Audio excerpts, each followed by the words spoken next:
Mateus capítulo 18, do verso 15 até o verso 35, olha aí. Nós vivemos no meio de uma sociedade cada vez mais estressada. Nós vivemos no meio de uma comunidade também, quando a sociedade lá fora, a comunidade também, que fazemos parte da sociedade, mas somos uma comunidade de crentes, de cristãos, de servos de Deus, que muitas vezes também trazemos o estresse lá de fora para cá, do nosso dia a dia, da nossa vida.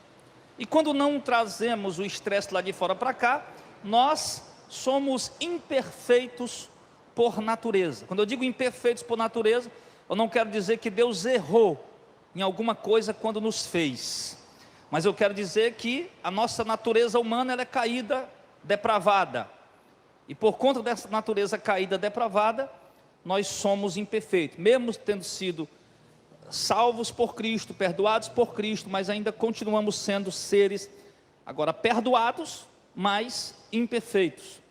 E por conta dessa imperfeição, nós constantemente lidando com pessoas, seja no ambiente de trabalho, nos negócios, nos relacionamentos lá fora, na família, dentro da comunidade, dentro da igreja, nós estamos sujeitos a ferir pessoas e a ser feridos, a magoar pessoas e a sermos magoados, a pecar contra pessoas e pessoas pecarem contra nós.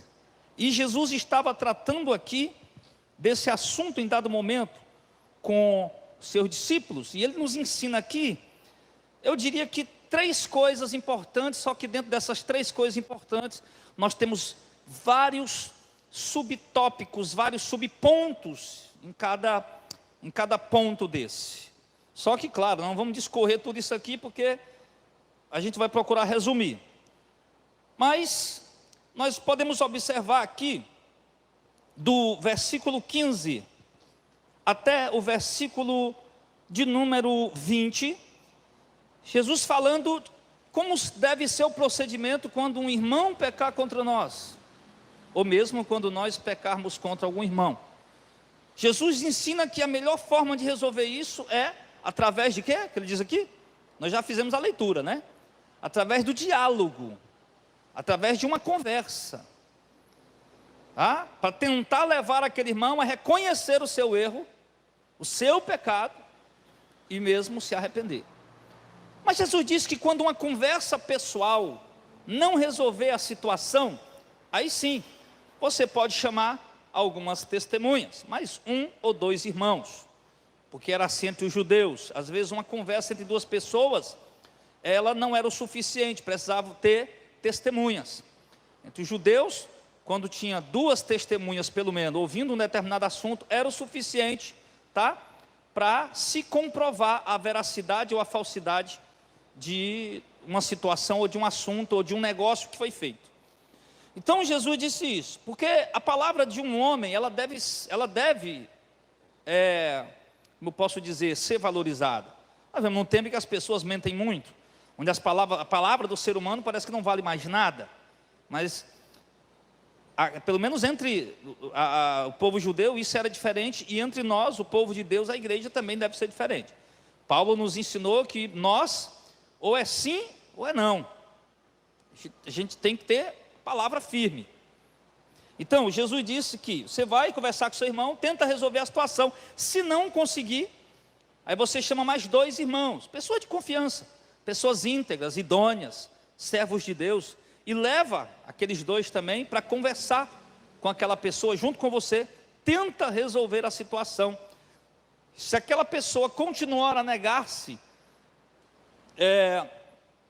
mesmo estando diante de mais 2 testemunhas, você e as outras 2 testemunhas, ele diz que aí você deve comunicá-lo à congregação e lançá-lo fora, ou seja, excluí-lo, afastá-lo, discipliná-lo e considerá-lo como um gentil e como um publicano. Por que Jesus usou essa linguagem lá falando para o judeu? Considera ele como um gentil e como um publicano. Por quê? Primeiro, o gentil era considerado como uma pessoa incrédula, um descrente, uma pessoa politeísta, que cria em vários deuses. Ei, Jackson, o áudio tá bom, tá? Que tá chiando aqui, tu. Um politeísta, uma pessoa incrédulo, um descrente incrédulo. Segundo, ele chama de publicano, porque publicano, embora fosse crente, que era, a maioria deles eram judeus, mas ele era tido como um traidor, como um apóstata. Então Jesus disse: se você falou com ele, com o irmão, ele não deu o braço a torcer, não reconheceu o seu pecado. Você chamou mais duas testemunhas, conversou, não deu o braço a torcer, não reconheceu o seu pecado. Você comunica a igreja, afasta, lança fora e considera ele como um descrente, como uma pessoa que nunca se converteu ou como um apóstata. Então esse deve ser o primeiro passo. Aí eu pergunto: como é que você está procedendo diante das complicações que você enfrenta com outro ser humano? Como é que você está procedendo? Você realmente tentou conversar com aquela pessoa numa boa, tentou esclarecer o assunto, tentou conversar numa boa, tentou levar aquela pessoa a entender o seu erro, a enxergar o seu erro, o seu vacilo, o seu pecado? Ou não, você já saiu logo falando para todo mundo, ou você saiu logo lá querendo resolver a coisa na base de outra maneira? Então, muitas vezes a gente faz completamente diferente do que Jesus fez, do que Jesus ensinou. Ele disse: chama duas testemunhas. A gente não chama duas testemunhas, a gente conta para todo mundo. Resolve com o teu irmão só. A gente não tenta resolver com o irmão só. A gente prefere falar mal dele. A gente prefere falar para todo mundo. Então, e a gente vai tentar conversar coisas sem querer resolver o problema, apenas querer revidar, querer, sabe, tipo uma vingança, tipo um revide. E não, Jesus nos ensina a proceder da maneira que a gente tem que tentar resolver o problema, tentar levar aquela pessoa a enxergar o seu erro, seu pecado. E tentar primeiro sozinho, com humildade. Se a pessoa não quer ouvir, chama mais dois, conversa numa boa também. Aí sim, se a pessoa não aceitar, não reconhecer, não der ouvido, aí sim a igreja deve considerar ele como um descrente, como uma pessoa que nunca se converteu. É assim que procede. Então esse é o primeiro aprendizado. Guarde para você praticar isso no seu dia a dia, porque você certamente tem problema, ou tem alguém, mesmo que você goste de todo mundo, ou não tenha nada contra ninguém, mas tem gente que não gosta de você. Mesmo que você não seja inimigo de alguém, mas tem gente que se coloca na posição de inimigo seu. E você vai ter que aprender a lidar com isso, com essa situação. E principalmente no caso aqui, era uma questão entre os judeus, tá? Então, é uma questão, aqui a gente pode dizer que isso aqui é uma questão que a gente tem que levar também lá para fora, para o nosso ambiente de trabalho, para todos os lugares, mas principalmente dentro da igreja. É inaceitável pessoas dentro da igreja intrigadas. Já pensou? Está lá o irmão João sentado lá atrás, o Jacques sentado aqui, os dois intrigados, congregando, fazendo parte da mesma igreja, mesma congregação, estão aí uma semana, há um mês, há um ano, intrigados. Um está com raiva com o outro, nenhum dos dois conversa com o outro, prefere falar para todo mundo do que conversar um com o outro, tentar resolver o problema, se perdoar, ou mesmo chamar duas pessoas aqui, eu, pastor Zezinho, ou Marcelo e irmão Heitor, ou sei lá quem mais, e tratar o assunto. Mas não, irmãos, é inadmissível, não pode existir isso, dentro da igreja. Pessoas que preferem estar ali falando mal do outro, que o irmão fez uma coisa que chateou, prefere estar ali falando mal do outro, que conversar com a pessoa. Se a pessoa te chateou, vai lá conversar na boa com ela. Mas, ou você vai preferir: rapaz, eu cheguei aqui, mas não gosto do irmão João, a cara dele, não sei o que mais. Pô, eu cheguei aqui, mas eu não gosto do irmão Roberto, não sei o que mais. Fala com ele. Por que você fica falando para outro? Fala com ele. Irmão Roberto, tudo bem com você? Rapaz, eu percebo você um pouco diferente, está tudo bem, está tudo na paz? Está com algum problema? Está tudo tranquilo? O que é que a gente pode fazer para ajudar, meu irmão? Não, sei lá. No segundo ponto, Jesus diz que a igreja, ela é interessante esse verso 18, irmão, quebra até um pouco aqui do que eu estava falando, mas só para me focar aqui um pouco, aqui ele diz assim, em verdade vos digo que tudo que é ligado na terra será ligado nos céus, e tudo que é desligado na terra terá sido desligado no céu. Às vezes a gente acha que nós vamos orar aqui, aí vamos ligar alguma coisa no céu, não é isso que a gente pensa? Pelo menos foi isso que ensinaram para a gente, mas lê o texto direito aí, o verso 18, tudo que ligar na terra terá sido ligado no céu. E tudo que... Tem várias traduções, né? Tem umas que diz de outra forma. Mas olha só isso aqui. Ou seja, quando eu estou ligando alguma coisa aqui na terra, é porque já foi ligado no céu. Entendeu? É o contrário. Vamos orar aqui, vamos ligar em oração. Quando nós ligarmos em oração aqui, vai estar ligado no céu. Como Deus fosse obrigado a alguma coisa. Não. Pelo contrário, quando nós orarmos aqui e ligarmos alguma coisa em oração, concordarmos alguma coisa em oração, é porque já foi feito no céu. E Deus está simplesmente nos direcionando a fazer o mesmo aqui na terra. Então, ele vai dizer também a respeito do poder e da autoridade da igreja. Observe que ele não coloca ninguém sozinho. 2 ligaram, não é isso? 2.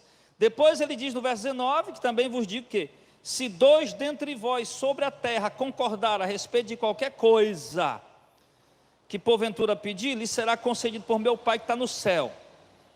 Porque onde tiver dois ou três reunidos ali, em meu nome estou eu no meio deles. Aqui Jesus já está falando 2, por quê?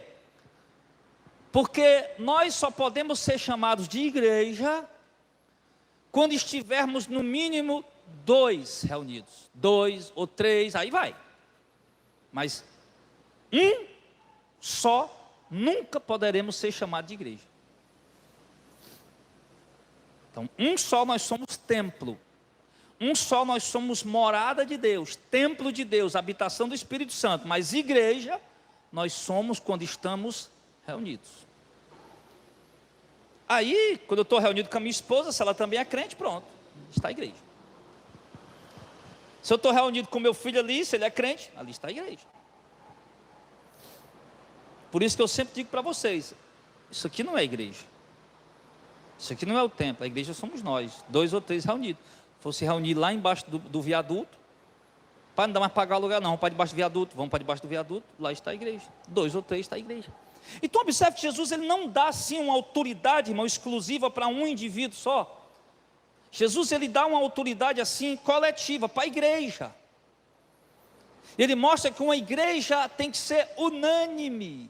A igreja tem que ser unida, tem que ser alinhada, tem que ser unânime, tem que ser homogênea. Aí quando essa igreja unida, alinhada, unânime, homogênea, ela concorda entre si, exatamente pega o mesmo princípio do verso 18, porque algo já foi ligado no céu. Já foi ligado no céu, a igreja está orando 2 ou 3, aí a igreja está orando 2 ou 3, eles estão orando, que algo já foi ligado no céu e exercendo aquela autoridade que Deus deu para a igreja. Isso em relação, que ele está colocando aqui dentro do contexto, na questão do reconhecer uma pessoa que não quer se arrepender, um ímpio, dentro da igreja, que se passa por crente, mas não é crente, é ímpio, e em qualquer outras questões, ele fala a respeito de qualquer coisa que pedirem, isso lhe será dado. Agora, lento aqui, irmãos, aqui a gente entra num outro ponto importante, que vai até quebrar o assunto, que eu queria focar só no perdão, mas eu preciso passar por isso aqui rapidinho, nessa questão do pedir, porque quando você diz pedir qualquer coisa, ele vai fazer. Mas quando você lembra de qualquer coisa, você vai lembrar lá do que disse o apóstolo João, na sua primeira epístola, se eu não me engano, no capítulo 5, diz que tudo quanto pedir ao Pai, Jesus disse lá no Evangelho de João, tudo quanto pedir ao Pai em meu nome eu farei. Aqui Jesus está ensinando que quando 2 de nós concordar, pedir qualquer coisa vai ser dado. Aí lá o apóstolo João já diz o seguinte, quando nós pedirmos qualquer coisa que for da vontade de Deus, Ele fará. Ou seja, meio que eu peça alguma coisa, mas que não seja a vontade de Deus, Ele não vai dar. Mas nós não pedimos, pastor, mas não é da vontade dEle. Então precisa ser da vontade de Deus. E quando nós estamos alinhados, irmãos, no conhecimento bíblico e dentro da vontade de Deus, a gente não vai pedir coisa contrária à vontade de Deus. Nós vamos se reunir aqui, pastor Zezinho, bora se reunir, vamos concordar aqui em oração, para Deus destruir, matar o Valdemiro Santiago, aquele herege. Será que isso é a vontade de Deus? Isso é a oração que é para nós estar fazendo? Não é. E aqui também, irmão, já lança por terra essa coisa do pessoal ter medo, né?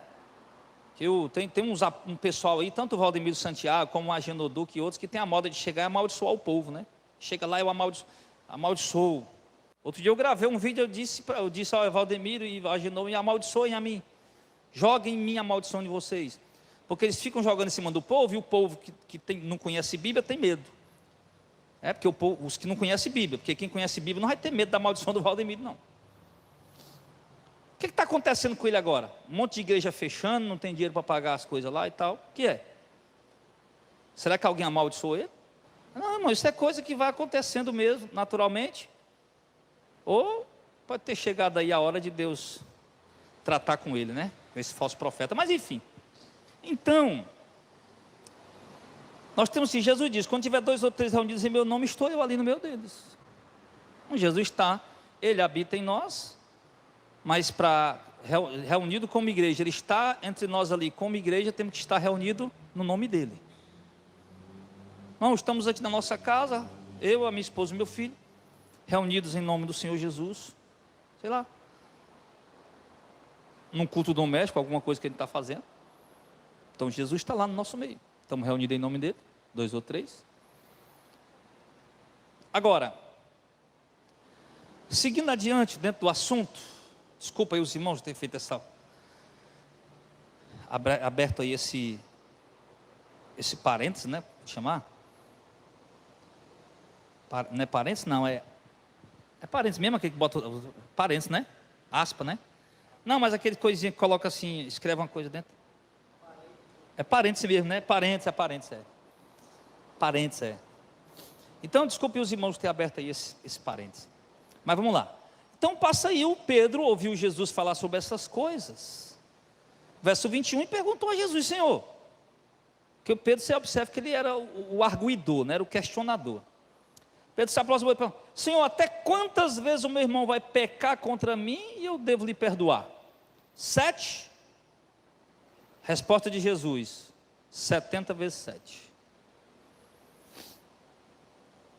Até quantas vezes pecará meu irmão contra mim que eu lhe perdoe? 7? Não, Pedro, 7 não. 7 não é o suficiente, mas perdoe 70 vezes 7. Quanto é que dá 70 vezes 7? 490 aí?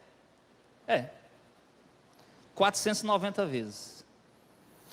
Teu irmão já pecou contra ti 490 vezes? Não, pastor, ele já pecou 10 e eu já estou para arrancar a cabeça dele fora. Já estou para plantar a mão no pé das orelhas dele e deixar ele rodando no meio do mundo. Então, a gente está dizendo aqui, o que é isso aqui, irmão? Aí, isso aqui nos leva lá para os frutos do Espírito. Gálatas capítulo 5, a partir do verso 21. Fruto do Espírito, longanimidade, benignidade, bondade, temperança, domínio próprio. É por isso que eu digo, irmão, os crentes não me enganam com esse negócio, está falando língua em culto. Língua inventada por eles, criada por eles. Crente com labachúria para aqui, labachúria para acolá, e labachúria vem, labachúria vai, labachúria sobe, labachúria desce, mas não perdoou do íntimo seu irmão. Porque se nós formos olhar aqui todo o contexto, vou pular lá para o verso 35, acho que não vai dar tempo de falar do 23 em diante, mas falar do 23 em diante, tem muita coisa importante aqui que eu quero detalhar com vocês. Mas lá no verso 35 ele diz, assim também meu Pai Celeste vos fará, se do íntimo não perdoar cada um seu irmão. Jesus ainda não quis, se você for lá em Mateus capítulo 6, na oração do Pai Nosso, quando Jesus diz, perdoa as nossas dívidas, ou as nossas ofensas, Pai, como eu também perdoo quem me ofendeu. Aí depois vai dizer, meu Deus, não perdoar do íntimo, do coração, quem pecou contra ti, também Deus não perdoará. Então aqui, irmão, vai tratar de uma questão muito subjetiva. O que é subjetividade, pastor? Subjetividade, irmão, é o seu íntimo, o seu interior. É a terra onde ninguém anda. É aquilo que a gente chama lá de coração, da alma, da pessoa, o intelecto, o íntimo seu. Por quê? Porque Eu abrir a boca e dizer, não, pastor Zezinho, não, mas eu perdoo. Eu abrir a boca e dizer que perdoo da boca para fora, isso é bonito para todo mundo. E às vezes tem gente que ainda faz melhor, para dar um showzinho mais bonito, ainda chama a pessoa, vem cá, irmão, vem cá, tal, né? Na frente das outras pessoas, abraça, beija e tal, eu te perdoo, não sei o que, mas para dar um showzinho mais. Mas o coração, que é onde realmente está o verdadeiro perdão, aí lá não aconteceu. Então quando Jesus disse a Pedro, teu irmão, perdoe 70 vezes 7, perdoe 490 vezes. Primeiro, Jesus está dizendo, perdoe sempre. Diz, 7, ele é tido na Bíblia, os 7 Espíritos de Deus, as 7 lâmpadas, os 7 candeeiros, as 7 igrejas. Quando a numerologia, o número 7, o numeral 7, ele é citado na Bíblia em algumas ocasiões, não em todas, mas em algumas ocasiões, ele está sendo usado simbolicamente para identificar algo que é perfeito, algo que é completo, algo que é pleno. Então quando Jesus usa aqui hiperbolicamente, não sei se a palavra correta seria isso, fazer essa hipérbole, esse exagero de linguagem. Pedro, quantas vezes Jesus? 7? Não, 70 vezes 7, múltiplo do 7, 70 vezes 7, múltiplo de 7. Jesus está falando aqui, perdoe sempre, Pedro. Seja pleno de perdão, seja completo de perdão, esteja sempre pronto a perdoar. Perdoe. Teu irmão pecou contra ti, teus filhos, teu pai, tua mãe, teus parentes, teus vizinhos, teus irmãos, tua família, sobrinhos, tios, primos, parentes, famílias, conhecidos, gente lá no trabalho, gente da igreja, seja pleno de perdão. Pastor Jadel, mas você está falando isso porque você não está no meu lugar. Você acha que eu também nunca fui ferido? Você acha que eu também nunca fui traído? Você acha que eu também nunca fui magoado? Apunhalado pelas costas? Seu problema não é maior do que o meu irmão. Para de mimimi. Teu problema não é maior do que o problema do irmão que está ali. Tem gente, irmão, tão egoísta que acha que o problema dele é quem é digno de todas as atenções. O problema de ninguém vale nada. Para o dele é o que vale, o dele é o que é importante. Todo mundo, o mundo inteiro tem que parar, tem que cancelar a campanha política, tem que cancelar as eleições de outubro, tem que cancelar os programas de televisão, de rádio, tem que cancelar os cultos, tem que estar todo mundo lá para poder dar atenção ao problema daquela pessoa. Egoísta. Todo mundo aqui já foi ferido. Todo mundo aqui já foi traído. Quando eu falo traição, irmão, não estou falando de casamento só não. Tem traição em várias áreas. Várias áreas. Todo mundo aqui já foi ferido, todo mundo aqui já foi traído, todo mundo aqui já foi caluniado, todo mundo aqui já teve um momento de chateação, de raiva com outra pessoa.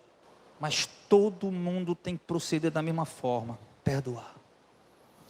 E às vezes, irmão, o que eu digo, algumas vezes, quando eu estou conversando com o pastor Zezinho, eu digo, Zezinho, é incrível quando a gente se converte, como Deus, Ele arranca hoje, né? Porque a gente continua vivendo, você se converteu, mas você continua vivendo, continua trabalhando, continua se socializando, continua tendo relacionamentos, isso, aquilo, outro, aquilo. É incrível quando você se converte, irmão, que Deus, você chateia com alguém, né? Fica, sei lá, irado com alguém, com raiva de alguém, alguma coisa que aconteceu e tal, mas é incrível como, com o passar do tempo, seja mais tarde em alguns casos, seja amanhã, seja daqui uma semana, daqui um mês, mas é incrível como Deus, Ele arranca e não deixa ficar mágoa no teu coração. É incrível como Deus não deixa ficar rancor, não deixa ficar ódio. Ele arranca, Ele limpa, é incrível isso. Embora você como ser humano, não queira mais se relacionar com aquela pessoa. Embora você como ser humano não não continue com a mesma amizade como você tinha, mesma proximidade como você tinha, o mesmo relacionamento como você tinha, mas o rancor, a ira, o ódio, a mágoa, Deus tira. Você só não quis mais se relacionar exatamente para evitar, para prevenir qualquer outra situação semelhante, ou porque viu que não vale a pena se relacionar com aquela pessoa, porque ela não era o que você esperava, mas a mágoa, o rancor, o ódio, a ira não fica. Eu me lembro de ontem, eu estava fazendo uma live, e uma irmã perguntou, ao vivo, era uma live de pergunta e resposta: pastor, e uma pessoa que morre com mágoa, ela perde a salvação? Eu falei: irmão, eleito não perde a salvação. Um eleito não morre com mágoa.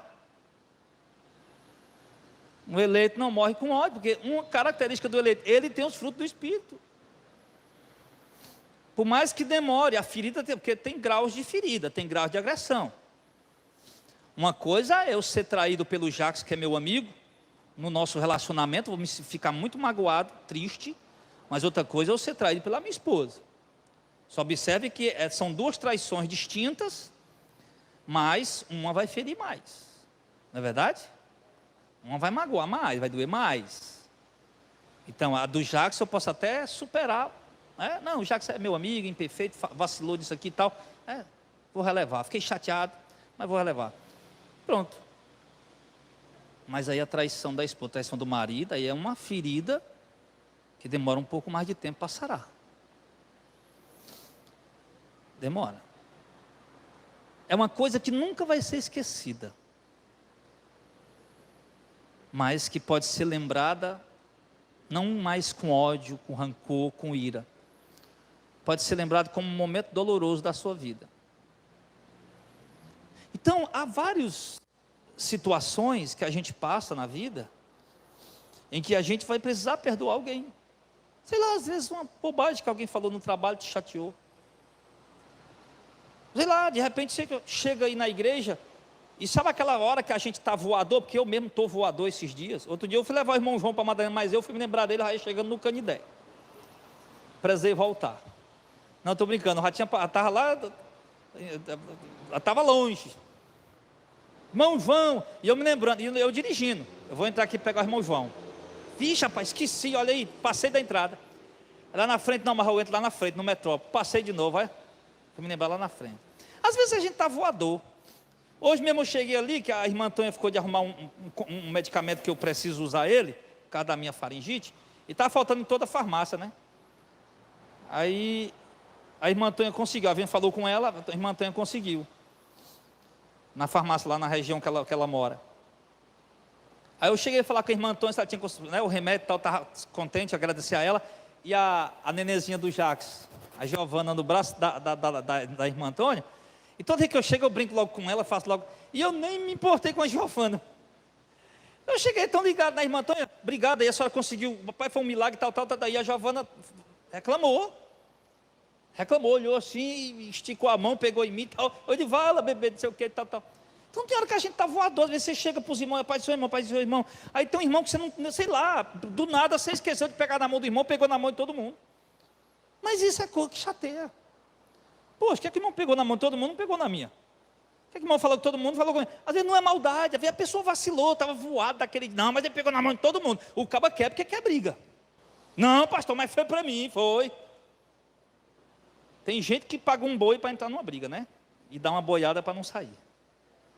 Eu dou uma boiada para não entrar. Quantas vezes se deve perdoar? Até 7. Porque, irmãos, tem uma mensagem minha muito antiga, mas que vale a pena as pessoas ouvirem.